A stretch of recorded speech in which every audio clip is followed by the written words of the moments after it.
दोस्तों देखते हैं, किसान सोया है, उसका गदाहार हो रहा है, उसका कान का आवाज जा रहा है। दोस्तों दिखाते हैं और वीडियो।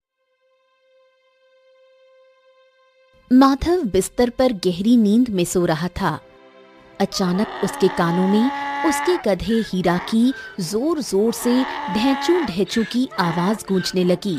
माधव करवट बदलकर उठ गया और खींचकर प्रभा की तरफ मुंह करके बोला, अरे अरे प्रभा प्रभा प्रभा, जाकर इस हीरे को चुप क्यों नहीं कराती हो? सुबह सुबह मेरी आंख इसकी ढेंचू ढेंचू ढेंचू ढेंचू इसी से ही खुलती है। प्रभा रसोई से हाथ पोंछते हुए बाहर आ गई। उसकी आंखों में गुस्सा झलक रहा था। तुमसे ज्यादा समझदार तो तुम्हारा गधा हीरा है। उसको पता है कि प्रातःकाल जल्दी उठना चाहिए, लेकिन तुम हो कि सूरज सर पर चढ़ जाता है और तब भी बिस्तर में पड़े रहते हो। माधव आंखें मसलते हुए गुस्से में अपनी पत्नी की तरफ देखने लगा। अरे प्रभा, पता नहीं हमारा जीवन कब बदलेगा। रोज की तरह सुबह उठो, गांव के अमीर लोगों के कपड़े लेकर तालाब में जाओ, दिन भर उनका गंदा मैल निकालो और बदले में हमें क्या मिलता है? बस कुछ सिक्के। न जाने क्यों तुम भूल जाते हो कि तुम एक धोबी के परिवार से हो। तुम्हारा बाप भी धोबी था, तुम्हारा दादा भी धोबी था और तुम भी धोबी हो। अपने आप को राजा समझना बंद करो। माधव ने गुस्से से अपना सिर झटक दिया और एक पल के लिए चुप हो गया। फिर कुछ देर बाद हल्की मुस्कान के साथ बोला, काश प्रभा, अगर कभी राजमहल से राजा के कपड़े धोने को मिल जाए ना, हाय हाय हाय हाय हाय हाय, कुछ ज्यादा ही आमदनी हो जाएगी फिर तो। और हो सकता है कि फिर शायद हमारी किस्मत भी बदल जाए। हाँ? लंगूर को हमेशा सपने में अंगूर ही नजर आते हैं। अब राजा महाराजा की बातें बंद करो और ये पोटली पकड़ो, तालाब की ओर चलो। शाम तक जमींदार के कपड़े देने हैं। माधव ने बेमन से पोटली उठाई और प्रभा के साथ घर के बाहर आ गया। दोनों ने कपड़ों की पोटली गधे हीरा की पीठ पर रखी और तालाब की ओर पहुंच गए।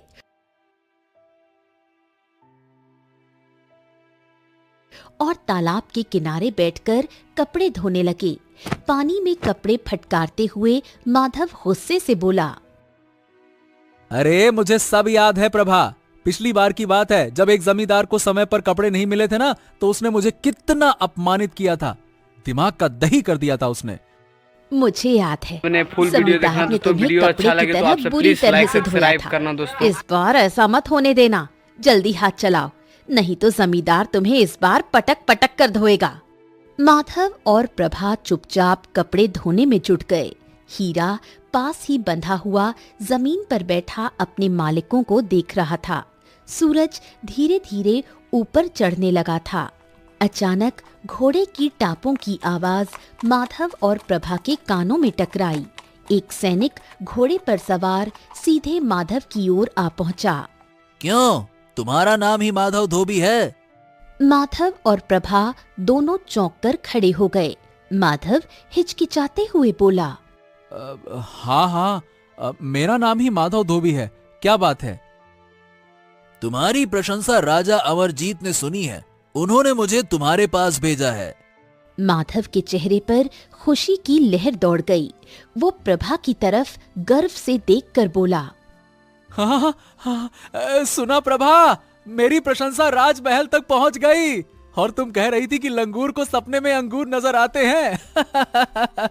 अब देखना, अरे अपनी भी किस्मत बदलने वाली है। हाँ। प्रभा ने आंखें घुमाकर माधव की बात को नजरअंदाज कर दिया। तभी सैनिक ने गुस्से से बोला, ओ धोबी, ज्यादा खुश मत हो। महाराज ने तेरे कपड़े धोने की तारीफ सुनी है, इसीलिए तुझे अभी और इसी समय राजमहल बुलाया है।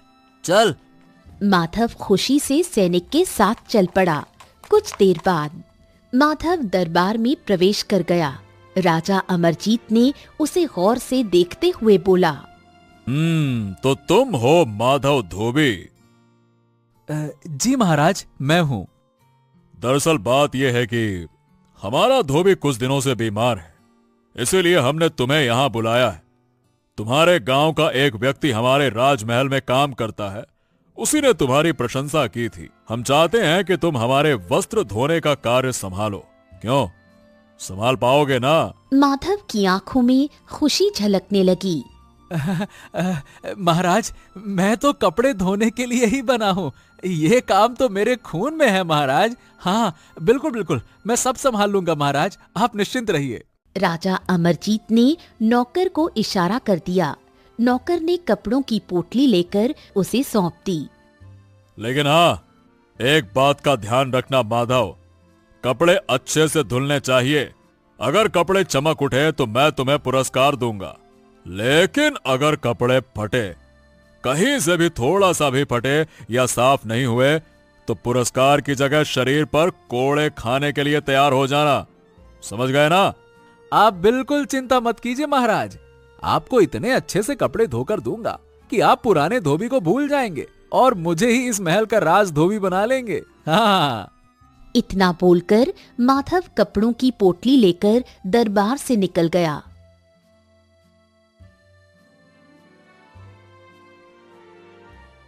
माधव घर पहुंच उत्साह से सारी घटना प्रभा को बताने लगा। तो फिर तुम्हें बहुत ज्यादा ध्यान रखना चाहिए। अगर महाराज खुश हो गए तो शायद बहुत बड़ा पुरस्कार मिल जाए। कल मैं भी तुम्हारे साथ कपड़े धोने चलूंगी। माधव का चेहरा तुरंत बदल गया। अरे बकवास बंद कर प्रभा, पिछली बार जब तूने जमींदार के कपड़े रगड़े थे ना, तो उसमें छेद हो गए थे, तभी तो जमींदार ने मुझे इतना धोया था। अगर गलती से भी महाराज के कपड़े फटे तो इस बार कोड़े खाने पड़ेंगे, समझ गई? प्रभा का चेहरा उतर गया। कोड़े खाने का मतलब समझती है प्रभा? अरे भाई, मुझ में इतनी जान नहीं है कि मैं कपड़े भी धोऊं और कोड़े भी खाऊं। ना बाबा ना।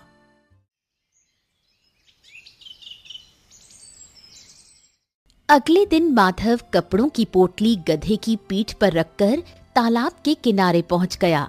राजा अमरजीत के वस्त्र निकालकर बड़ी सावधानी से धोना शुरू कर दिया। माधव राजा अमरजीत के वस्त्र धो ही रहा था, तभी राजा अमरजीत के वस्त्र से एक चमकदार हीरे की अंगूठी नीचे गिर गई।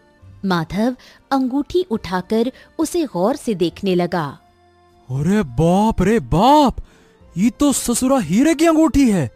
इतनी कीमती अंगूठी! हे भगवान, मैं अगर 3 जन्म तक वस्त्र धोता रहूं तो भी इसे खरीद ही नहीं पाऊंगा, और आज ये मुझे ऐसे ही मिल गई। अरे वाह वाह वाह वाह वाह वाह। माधव की नजर पास खड़े अपने गधे हीरा पर पड़ी, जो उसे टकटकी लगाकर देख रहा था। माधव की आंखों में लालच झलक उठा। अरे देख हीरा देख, मेरी किस्मत तो सच में बदल गई। राजा अमरजीत की जेब से हीरे की अंगूठी निकली है, हीरे की। अरे राजा को क्या ही फर्क पड़ेगा, उनके पास तो ऐसी अनगिनत अंगूठियां हैं, उसमें से एक कम हो गई तो कहां मालूम चलना है। अब तो ये अंगूठी अपने पास ही रहेगी, मैं रख लेता हूं इसको। क्यों रे हीरा, है ना? हाँ। माधव ने अंगूठी को अपनी जेब में रख लिया और फिर से वस्त्र धोने में लग गया। लेकिन उसे ये नहीं पता था कि दूर खड़ा दीपू नाम का व्यक्ति सारी घटना देख रहा था। दीपू एक चोर था, लेकिन गांव वालों की नजर में वो एक छोटा सा व्यापारी था, पर कोई नहीं जानता था कि वो चोर था। अरे वाह वाह वाह, इस धोबी की तो किस्मत ही बदल गई। हीरे की अंगूठी है राजा अमरजीत की, लेकिन अब ये अंगूठी इसकी नहीं, मेरी किस्मत बदलेगी। हाँ, आज रात ही मैं इसे चुरा लेता हूँ। हाँ। तभी दीपू के कानों में ढेंचू ढेंचू की आवाज पड़ी। उसने पीछे पलटकर देखा तो माधव का गधा हीरा उसके पास टहलते हुए आ गया था। अरे ये गधा यहाँ कहाँ से आ गया? ओहो, मैं भी कितना मूर्ख हूँ, गधे से डर गया। अरे इसे क्या पता मैं क्या सोच रहा हूँ, पर अगर ये और आवाज लगाने लगा तो माधव मुझे देख लेगा। हाँ, मुझे यहाँ से फौरन निकलना चाहिए। चलो। दीपू तेज कदमों से वहां से निकल गया।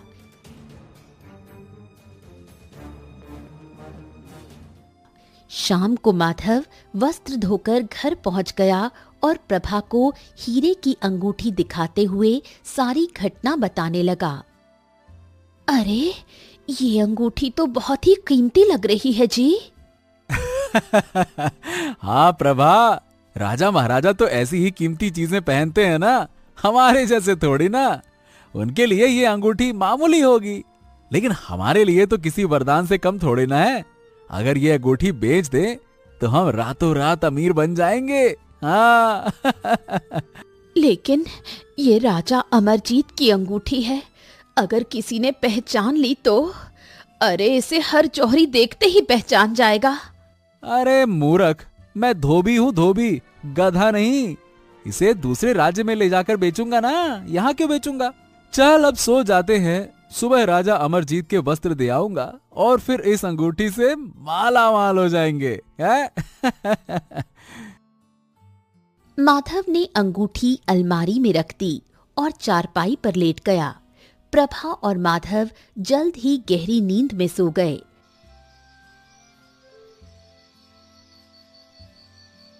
आधी रात हो चुकी थी।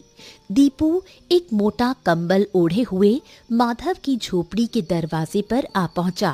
गधा हीरा बाहर बैठा हुआ था और जैसे ही उसने दीपू को देखा, जोर जोर से ढेंचू ढेंचू करने लगा। अबे चुप हो जा, चुप हो जा, चुप हो जा गधे कहीं के। क्या मालिक को उठा के ही मानेगा क्या? चुप कर जाना। मगर गधा चुप नहीं हुआ। उसकी आवाज और तेज हो गई। गधे की आवाज सुनकर माधव की नींद खुल गई। माधव गुस्से में एक डंडा लेकर बाहर निकला। दीपू तुरंत झोपड़ी के पास कहीं छुप गया। अब रात में भी ढेंचू ढेंचू कर रहा है। रुक जा, आज तो मैं तुझे ऐसा बताता हूँ कि ना दिमाग का दही कर दे। रुक जा, रुक। माधव ने गुस्से में गधे को पीटना शुरू कर दिया। गधे की आंखों में आंसू आ गए और वो चुप हो गया। माधव गुस्से से भरा हुआ वापस झोपड़ी में जाकर सो गया। कुछ देर बाद दीपू फिर से झोपड़ी के दरवाजे पर आ पहुंचा।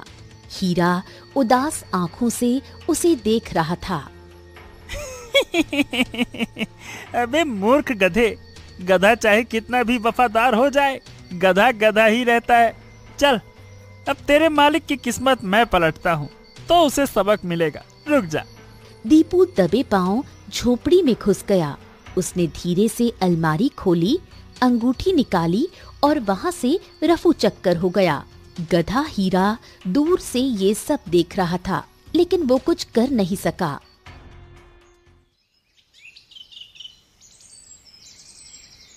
सुबह की पहली किरण के साथ माधव और प्रभा की आंखें खुल गईं। ए प्रभा, अरे जल्दी उठो, जाओ उस अंगूठी को निकाल कर ले आओ। जाओ जाओ जाओ जाओ।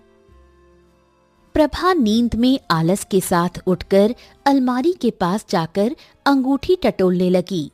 अरे अरे, ये क्या? अंगूठी तो यहाँ नहीं है। क्या? अरे ऐसे कैसे हो सकता है? कल रात ही तो तुमने अलमारी में रखी थी ना, फिर कहाँ गई? हाँ, मैंने यही रखी थी, लेकिन अब यहाँ नहीं है। हे भगवान, अब ये क्या हो गया?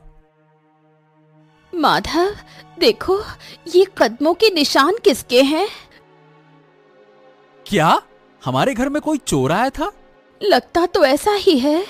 गुस्से में तिलमिलाया माधव सीधे गधे के पास पहुंचा। ओए हीरा, क्यों रे गधे? जब रात में कोई चोर आया था तो तू मुझे बता नहीं सकता था? हैं? बता नहीं सकता था? बोल बोल। गधा दुखी होकर ढेंचू ढेंचू की आवाज में रोने लगा। अरे अब क्या करूं प्रभा, ये अंगूठी तो हाथ से गई। सुनो, राजा अमरजीत को तो नहीं पता कि अंगूठी तुम्हारे पास है। अगर उन्होंने पूछा तो कह देना कि तुम्हें अंगूठी मिली ही नहीं। हाँ तो और क्या कहूंगा, यही तो कहना पड़ेगा। हाँ, हाथ को आया मुंह को ना लगा हाल हो गया मेरा। मेरी तो किस्मत ही फूटी है। माधव कपड़ों की गठरी लेकर सीधे राजमहल पहुंचा। जहां राजा अमरजीत और राजगुरु गंभीर चर्चा में लीन थे।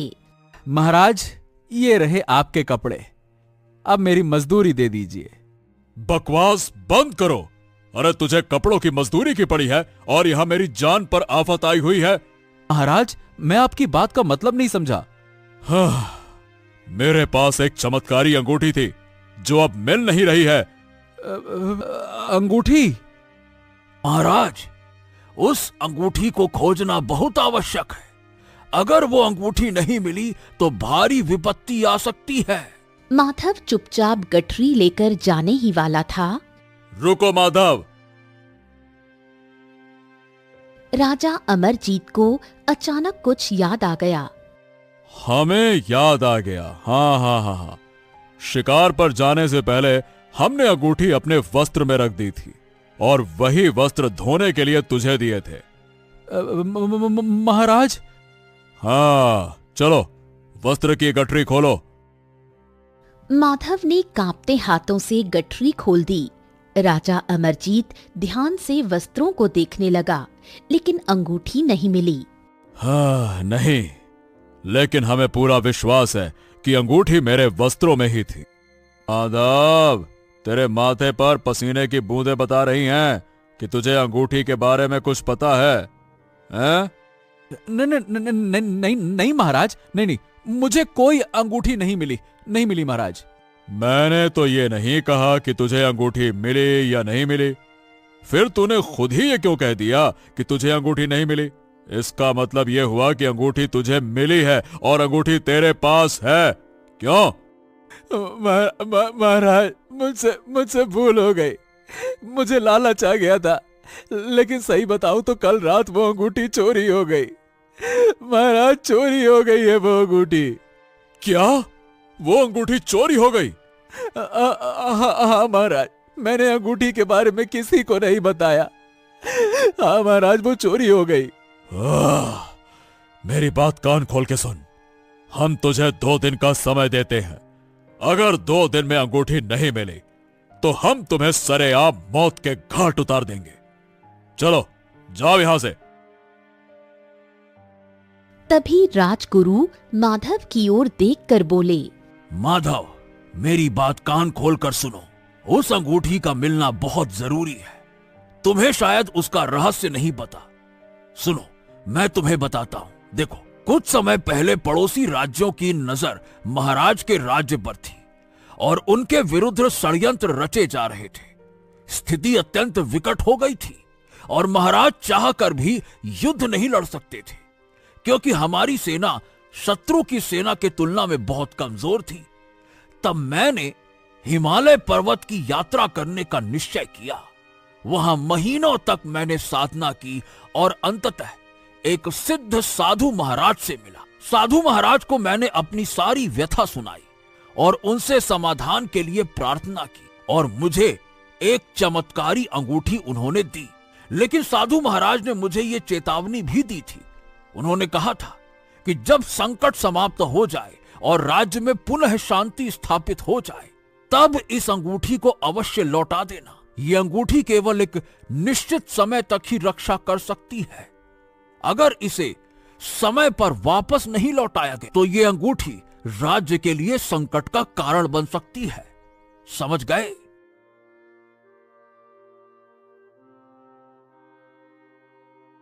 माधव घर लौट आया और प्रभा को सारी घटना बताने लगा।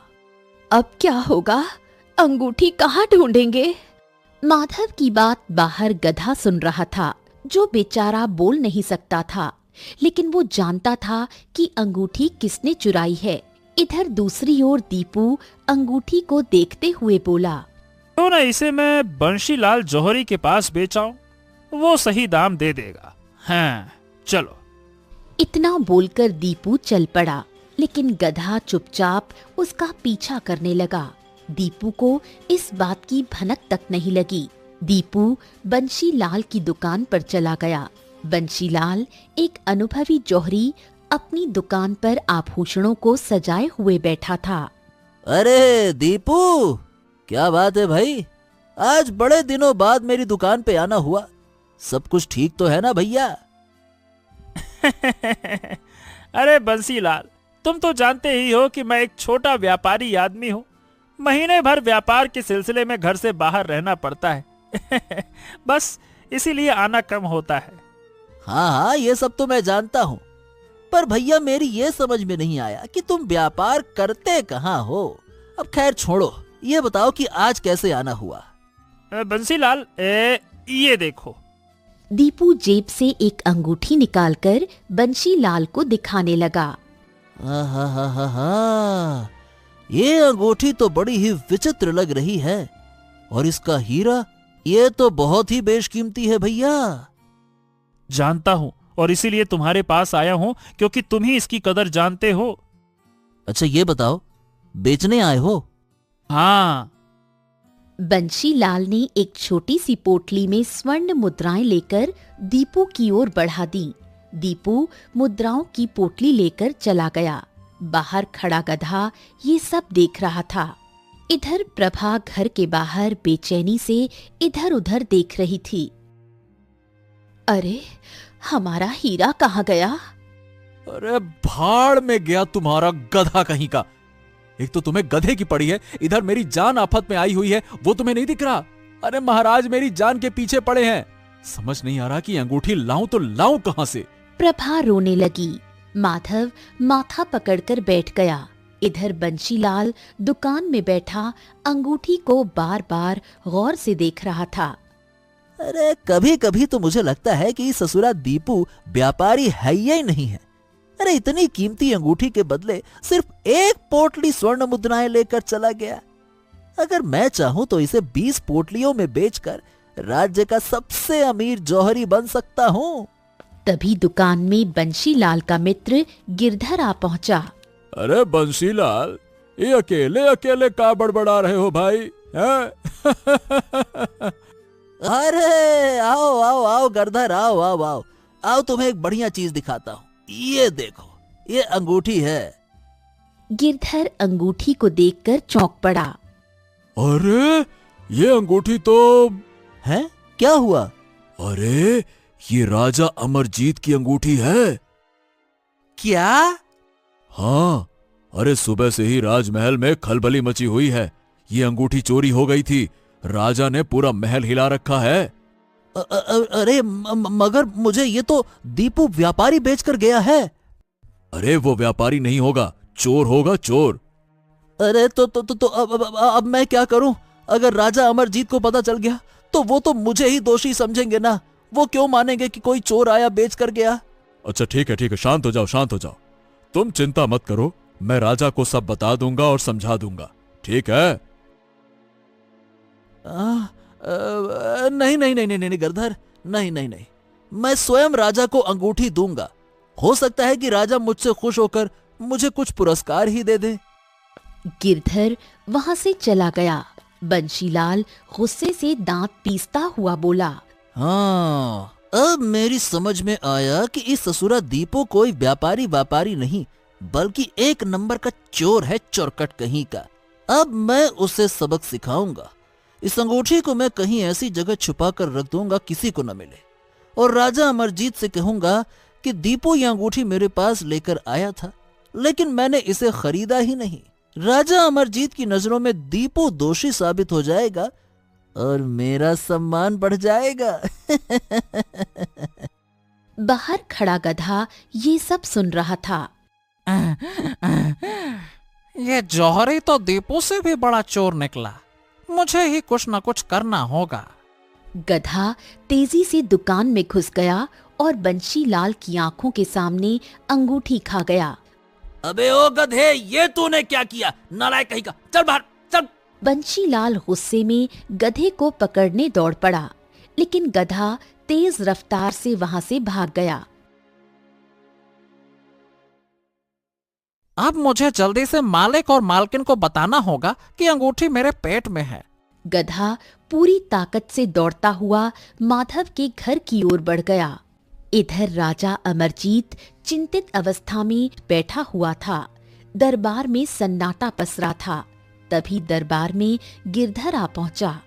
महाराज, मैंने आपकी उस अंगूठी को राज्य के सबसे कुशल जौहरी बंशीलाल के पास देखा है। क्या? बंशीलाल जौहरी के पास? अरे वो अंगूठी वहां कैसे पहुंची?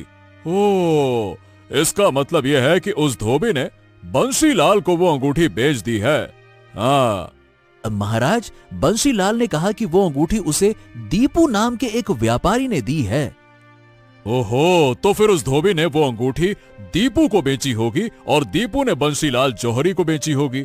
हाँ महाराज, फिलहाल तो अंगूठी का मिलना बहुत आवश्यक है। राजा अमरजीत सैनिकों की ओर देखकर बोला, सैनिकों, जाओ माधव धोबी और बंशीलाल जौहरी को बंदी बनाकर दरबार में हाजिर करो। जाओ। कुछ ही देर में सैनिक माधव धोबी और बंशीलाल जौहरी को बंदी बनाकर दरबार में ले आए। माधव, तुम तो कह रहे थे कि तुम्हें अंगूठी के बारे में कुछ नहीं पता, और सच्चाई यह है कि तुमने अंगूठी चुराकर बंशीलाल जौहरी को बेच दी। क्यों? महाराज, मैं बंसीलाल जौहरी को जानता तक नहीं। बंसीलाल, तुम्हें वो अंगूठी कहां से मिली? बताओ। महाराज, वो अंगूठी मुझे दीपू नाम के एक व्यापारी ने दी थी। वो अक्सर सोने और हीरे से बनी वस्तुएं मुझे लाकर बेचता है। ओह माधव, क्या तुम दीपू को जानते हो? हाँ महाराज, वो तो मेरे पड़ोस में ही रहता है। ठीक है, तो हम स्वयं तुम्हें बंसीलाल को लेकर राजगुरु और कुछ सैनिकों के साथ दीपू के घर पे जाएंगे। चलो। कुछ ही देर में राजा अमरजीत माधव धोबी, बंशीलाल, राजगुरु और कुछ सैनिकों को लेकर दीपू के घर पर पहुंच गया।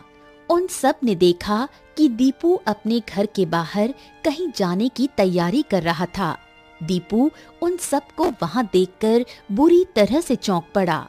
राजा अमरजीत दीपू की ओर देखते हुए बोला, तुम्हारा भेद खुल गया है दीपू। मुझे पता लग गया है कि तुम एक चोर हो, और अब मुझे सच सच बता दो। मैं इतना क्रोधित हूं कि अगर तुमने झूठ बोला तो मैं तुम्हारी गर्दन धड़ से अलग कर दूंगा। बोलो। हाँ महाराज, मैं सच बताता हूँ, मुझे बस माफ कर दीजिए, मैं सब कुछ बताता हूँ।